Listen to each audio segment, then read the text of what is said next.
పాల్గొన మాసం ప్రారంభం సందర్భంగా పాల్గొన మాసం యొక్క విశిష్టత గురించి తెలుసుకుందాము.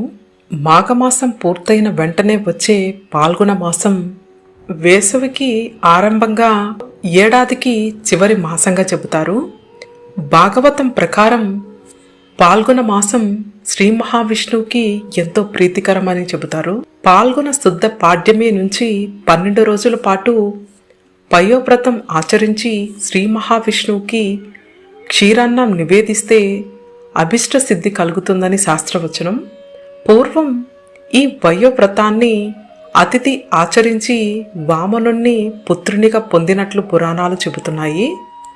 చంద్రుడు పౌర్ణమి నాడు ఉత్తర లేదా పూర్వ పాల్గొన నక్షత్రానికి దగ్గరగా ఉండే మాసం కనుక పాల్గొన మాసమని. పాల్గొనం అర్జునుడికి జన్మనక్షత్రం కూడా, అందుకే అర్జునుని పాల్గొనుడు అని కూడా అంటాము.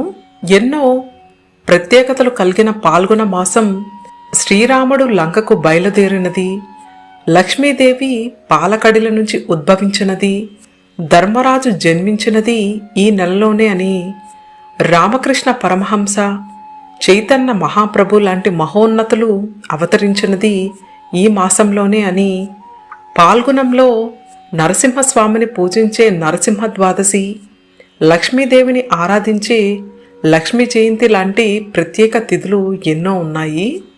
కామదహనమైన హోలీ పండుగ, ఉసిరి చెట్టును ఆరాధించే కమలక ఏకాదశి, పాపాలను పోగొట్టే పాప విమోచన ఏకాదశి వంటి ఎన్నో విశేషమైన తిథులు ఈ పాల్గొన మాసంలోనే ఉన్నాయి.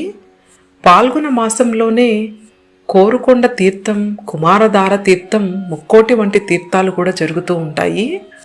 ఈ మాసంలో ముఖ్యంగా గోదానం, వస్త్రదానం, అన్నదానం వంటి దానాలు చేయడం వల్ల గోవిందునికి ప్రీతి కలుగుతుందని శాస్త్రవచనం.